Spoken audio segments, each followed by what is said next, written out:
Winter Soldier. Live. We are live. Live. On a Sunday morning. On Sunday morning. Alright. We are coming to you live. This is just the pre-show, so we're not rolling yet. Hang in there, people. What? Is Facebook Oh, live? hang in there, people. I didn't know what you said. I'm not plugged in. Goodness gracious me. Good morning, Miss Uppy. Okay. Check, hello. 4 is not on. And we're Check. going to be way off here. Okay, check. Check. Hello. Check. I turned the volume Good morning, down. check, hello. Okay, check your levels. Hello, check. That's probably Yum, check. yum. Okay, Check. are you ready? Hey, Ivy's mama. Word. Okay, is Facebook working? Because there's no... I think it is. I don't know. Okay. So, Okay, are you ready to go? I think so. Let's set this right here. Right there. Why haven't we been doing that? I don't know what day today is. 20 says it on there. Oh. Okay. Okay, perfect. Alright, Yeah. Here we go. ready? Hello and welcome to the Anatomy of Marriage podcast. I am your host, Melanie Studley. Good morning, my name is Seth Studley. I'm a licensed marriage and family therapist, and today is day 20 of the 100 Days of Q&A. AOM. Okay. And today's show is brought to you, as always, by audibletrial.com/anatomy of marriage. Go there to get your free audiobook and make your brain grow, make your life grow, and be awesome. audibletrial.com/anatomy of marriage. And it's Check free. it out. If you're new here, welcome. We have over 200 episodes covering all sorts of marriage topics. Seth is a licensed marriage and family therapist, so he knows some stuff about some marriage issues. And check it out. Season 1 has a free workbook that you can get as well on our website, anatomyofmarriage.com. But we love you. We're glad you're here. And every day when we do 100 Days of Q's and A's, we do 4 things. We do a prayer, That's a right. past gratitude, we read a review of the day, and then we answer your questions. So let's dive in. Alright, you want to pray? Sure. Alright, go for it. Dear Lord, thank you so much for all of our blessings. Help us to have an amazing day, to rock the socks off of this day. Amen. Amensk. Okay, yesterday I'm thankful for the time that we got to spend towards the end of the evening. The kids spent the night, which was hilarious. It's like... The kids, we had no children here, which was funny. Yes, that was relaxing and chill, so... I'm Thanks. thankful. You're welcome. I'm thankful for you taking the girls on the bike ride, their cousin and stuff, and like using my bike. It was just really cute to see you down there with them, and so thank you. That was fun. They liked it a lot. So, alright, review of the day. Review from Sam P. on Facebook. I'm not married, I'm not engaged, and I'm not even dating anyone. So, Anatomy of Marriage shouldn't be for me, but somehow it is. Melanie and Seth are incredible, real, and raw, while also being encouraging and supporting. They love each other well, and they exude that through the podcast. It's not all giggles and kisses. It's genuine love and working through conflict, putting each other first, and looking more like Christ. For me, that's invaluable. I've seen a vast history of divorce and supremely unhealthy relationships in my family, and I've determined that this won't be my outcome. Good job. So seeing Melanie and Seth and listening to the interviews and guests they have on the podcast is a safe space for me to see what marriage looks like done well, and it can be your safe space too. If Facebook would let me give these guys 15 out of 5 stars, well, that would be awesome. 15 out of 5 stars. That's a pretty good ratio. Yes. So thanks, Sam. Yes. And yeah, we don't have a perfect marriage. That doesn't exist, so get that out of your brain, and you just got to try and work hard, and some days I don't want to. Okay, but thank you for the review. We loved it. If you enjoy the show, you can also review the podcast, and we'll read it on the show. So I wanted to wave at my go friend here. into... Okay, yes, it's going to wave. I wanted to... Oh, and we're also live on Facebook and Instagram right now. That's who we're talking to. So the question number 1, it says... Biblically, many churches would say that the husband is required to be the leader of the household, but women are equally as capable of making decisions for the family. What do you do when agreement can't be reached between the two of you? Do you just drop the matter and let it go altogether, or does one of you have the final say as to what course of action should be taken? Heck no, techno. Okay, so I'm interested on your perspective on this. I think we, at one point in our marriage, thought that made sense, and You mean the head of the household stuff? yeah, and thought that made sense, and now can I be honest without being cynical? Sure. I don't believe that at all. You're so cynical. No, I believe that a household, just like any business, just like any entity or whatever, needs structure. It needs leadership. It doesn't need a hierarchy. It needs, okay, so a family. It needs leadership. Sometimes I do that. Sometimes you do that. It can literally change within the day. You know, we used to listen to churches that was like, well, the husband had the final decision, and you know, the husband had to put his foot down, and we're going this way, and that's it. You know, and that's stupid. It's bullcrap. Well, like, I'm not trying to be cynical, but that's great. Can we go? It comes from a patriarchal society that does not have it all together, and I'm not interested in that anymore. So, yes. What's your opinion? I will state it like this. So if you were to think about a giant corporation, they usually don't have just one person that makes all the decisions. They have many people over many different areas of expertise who make these decisions. So I think it is folly to think that, especially if it comes to something like let's use our marriage as an example. If I'm a stay-at-home mom and I'm with the kids the majority of the time, and Seth comes home and he tells me how I should be with our children, whom he is with way less than I am. That's folly. That's a not wise way to do things. And I think that maybe this concept of, men being the head of the household, that can be good in its own way, but I don't think it's as like black and white as right. That means Seth makes the choices they're hard. Just because you're a male doesn't mean you have the, I don't know, inherent and innate leadership capability. And to me, reading that's what it goes off of. Oh, you're a male, you're supposed to do this, you're supposed to do that. It's like, no, that doesn't make sense anymore. Yeah. You know, sure, it makes sense in a point, but I look at it, so there's this modality in family therapy.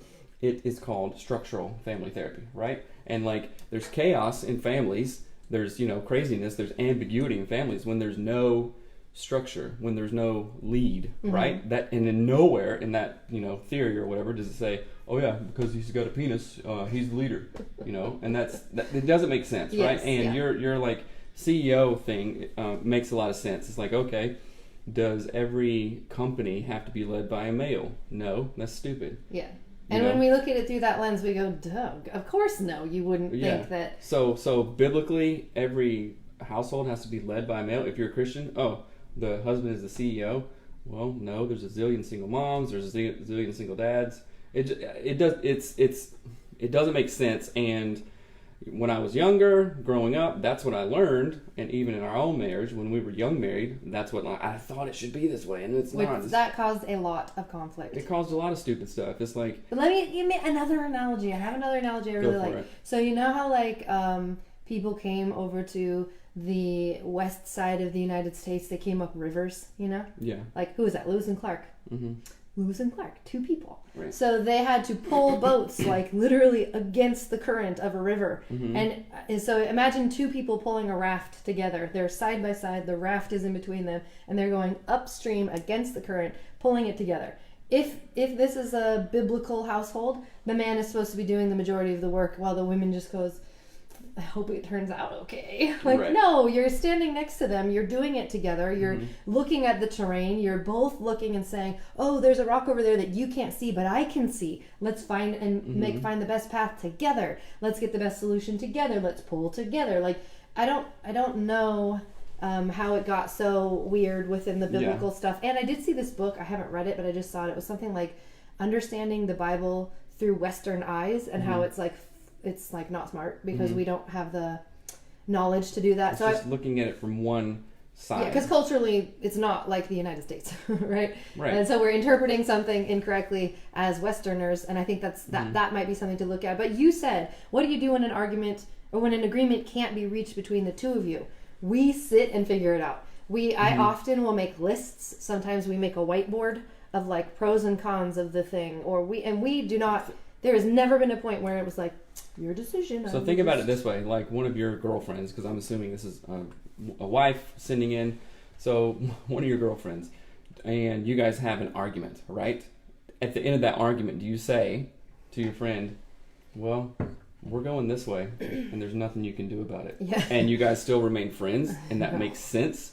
No, that's not how it's worked out. So why wouldn't a marriage relationship, you work out conflict in the same way? Okay, talk about it, use the clearing structure, all this stuff. Whoops, I dropped my mic. All this stuff, and then move forward from there. Now, I understand how sometimes, and maybe contextually, and like in a certain time frame, that stuff worked, right? Because historically, men go out and, I don't know, kill things and bring food home to eat, and women are more nurturing and they take care of babies, right? They have the babies, they can feed the babies per their biology. So that may have made sense, like, you know, in a different context. But one of the people, Rachel, said, yes, this idea can be thoroughly abused. And I've had clients who have He just said thoroughly abused. You said it really weirdly abused. fast. Yeah. I've had clients, we've seen people in our old church. It's just like, it doesn't make sense, right? And, okay, turns out, you know, the husband is a better leader, and he makes decisions, and that works for a couple. Okay, sure. That's fine if it works for a couple. You do you. Turns out Melanie can make way better decisions than I can. I'm good at XYZ. I go do that. Again, just because I have a wiener doesn't mean I can lead. That's right. That's what you heard it right here, folks. Right, okay. That's a good question. Yes, so, it is. Thank you. But Next I would question. say too, if you have really, really tough decisions that you cannot figure out, go see a therapist. Get a mediator. Go to a counselor at your church. Let's see. It says, we attended a church that pressured me to be the head, and it caused conflict because their view of what worked for us didn't work for us. Yes, we knew ourselves best, not our church. Listen to your wife. Boom. Yes, I agree. I think that's a very, very good point. That is an excellent No point. one can step in and tell you how to be within your marriage. I just don't think that that's healthy or good. Okay, next question. It says, I have gone through some pretty heavy deconstruction of my faith in these last 2 years, and now I'm in a new dating relationship where my girlfriend is more solid in her faith, in her prayer practice, her relationship with God, and her view of the world, while I'm still in the process of putting my faith back together. We've had several conversations already about this kind of stuff, and she's incredibly gracious, understanding, and supportive of where I'm at in my faith. What kind of advice would you give to a new couple that is trying to discover who God is to themselves and each other? What can I do practically to continue growing instead of being lazy about my pursuit of God? How can I support her where she is in her faith when I'm not sure about some of the things she may believe? If you end up love and appreciate you guys. Thank you so much. Okay, 2 things. How can I not be lazy? Don't freaking be lazy. Easy. Why are you so mad? I'm not mad, and I always give advice that I actually need to hear myself. Oh. I was like laying in bed thinking about this, and then I was reading an audiobook when I was running this morning. I was like, sure, I know a lot of stuff and everything I need to do every single second, and I don't, and I feel like a hypocrite all the time. But I'm not going to do that this time.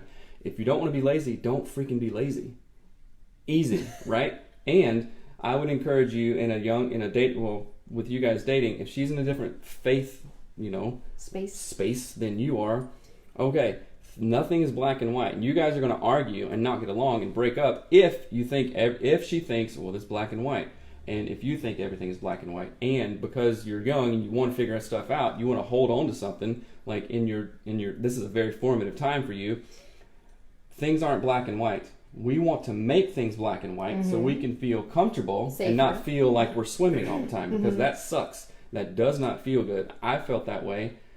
Maybe you felt that way. I don't know. I don't think you grew up very differently. So yeah, I had a weird dad. Well, he's not weird. I think he's very wise and a zillion. His brain damage tapped into the universal knowledge of the realms. Yeah. He's like a time traveler or something. He should be in the Marvel movies. How about that? Yeah, he's I don't remember that. Doctor Strange. Doctor Strange. Yeah. Professor Strange. Anyway, I think that you can support one another goldenly in this. Just be like, okay. Because I have a feeling that because she's maybe, I don't know, I'm just kind of reading into it, where she's at in her faith or whatever, she's going to want to be like, oh, this is black, this is white, there's heaven, there's hell, there's blah, blah, blah. 1 + 1 = 2, always, no matter what. It's in the Bible. And you're like, wait a minute, I'm not sure. And so I think you need to be comfortable with the gray. It's going to stress her out to be comfortable with the gray, and you guys can work through that. Yes. Does that make sense? Sure. I'm just being like straight up. That's cool. I have a different take on that, and that's okay. That is. One of the things that I will say is Seth and I don't agree on like faith things. We have different. Don't? Yeah, we have different thoughts on them. What are some? Well, one is you were raised Christian and in a Christian home, and I was raised Catholic, didn't care about it, and did whatever I wanted, and then became Christian. Had I was saved, quotes, when I was 19. I had my own sort of like personal revelatory moment that had nothing, that was like totally out of the nowhere. What was it in one sentence? I felt like I was just walking along and God was like, nope, and punched my legs out from underneath me and was like, everything's gonna change. Wow. And so everything did. Was it scary? No. It was exciting. It was weird. I lost all my friends, but it's like Joyce Meyer's story a little bit, where just like everything changed. And so I have a different perspective of faith because in a way, it means more to me because I feel like I found it. I feel like you've always been in it. So in the same way that like if someone works really hard to earn a bunch of money, they value it more than if they were raised in a home where they just always had a bunch of money, right? And so there's a difference there. One, our experience within faith feels slightly different to me. But also I think that there are things I believe that you don't believe, and that's fine. And I don't care. Like, I don't care that we don't have the same belief systems about, or the same like understanding or interpretations of the Bible or what is what, right? I also know and will openly say I choose to believe some of the things in the Bible that I think are really ridiculous because I want them to be true, right? I want to hear a horn. I want to hear a shofar. Yeah, I want to hear that and be like, don't know if it's gonna happen. Right. I don't necessarily think that it's going to happen. I had a dream about that one time. Ooh, don't share. That sounds scary. No, it was like the most absolute thing. Like, I remember it was when I was like 14 or 15, and I worked at the Crap Stop, which is a gas station. It wasn't called the Crap Stop. It was a Highway Quick 14 Stop. Quick Stop, and I was pumping gas, and I was behind the counter, and I heard this thing, and I just froze and fell forward and went through the ground, and boom. Oh, that's so crazy. No, it was awesome. Oh, that's so weird. But anyway, so there are things where I know fully that like I'm deciding to believe something that Seth might not think is true at all, and that's, I think there's value in that. One of the things I will say, and this has less to do with what you believe and your faith structure or system, is that one of the things I think, if you are seeking wisdom as you become an adult and as you learn and experience life, one of the things you'll understand is that you don't understand anything. And the more you think you know, the less you realize you know. Right. And put that back on. And so it's a very important thing, and it's sort of a sign of wisdom when you hear people say, oh, I realize I don't know anything. And that's something my dad has literally always said my entire life. It's a Paul Simon lyric as well. Yeah, the more you know, the less you understand, or something like that. But that's the thing. I think when we try to grasp to understand something and conceptualize it. What? Look at the little girl. Oh, she's so cute. She just has her underwear on. No, she just had a diaper on. Oh, how with cute. Socks, and they got wet. But the more we try to use our little tiny, what is it? Our brain 3 pounds worth of flesh to understand a galaxy and the complexities of life, the more we realize, oh, we can't. We definitely can't. Right. So we get literally thousands and thousands of downloads per week. Tens of thousands will listen to this, and I want to encourage, okay, don't immediately turn us off because of this. Oh, this is a Christian podcast. Oh, no. We're growing, we're questioning, and we are just thinking about this faith, this what it means, this different wisdoms from all over the place. We're thinking about that, and I'm 41, and I grew up very black and white, and I think that there's more freedom in the gray. Not freedom like, oh yeah, do drugs, have sex with that, do anything. Yeah, there's more happiness. There's more, and when I'm saying happiness, I'm not saying, oh, I can do anything I want. It's like, whoa, this is much more simple. So one of my friends, he's a pastor, his name's Joey Svensson, and he asked me, he was like, so, what are you thinking these days? I'm like, you know what?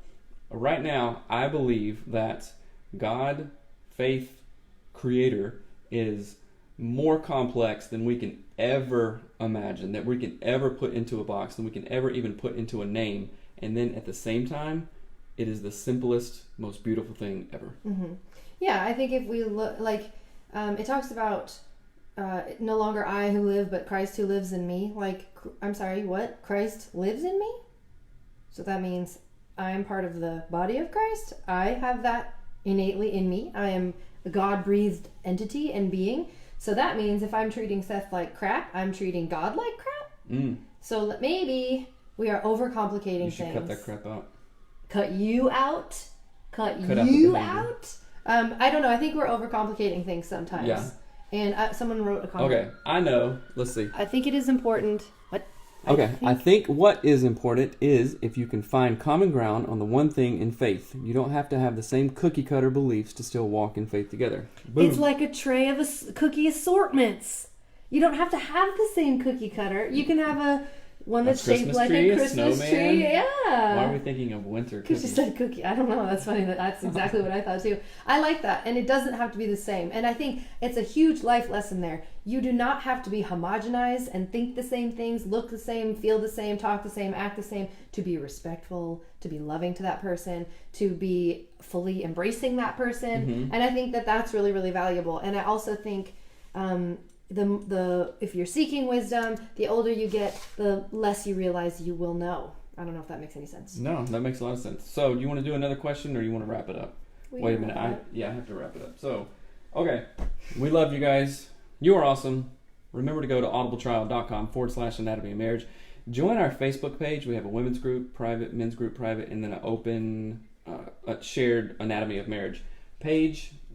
Keep on going with conversations on this stuff. We talk about marriage, relationships, sex, communication, all the stuff that the other podcasts you listen to don't. We have a really good question lined up for Monday, probably tomorrow, about hygiene and intimacy that I'm really excited to share. That's interesting. It's really funny. But anyway, okay. It's going to be a fun conversation, that's for sure. But thank you so much for listening to the podcast and joining us.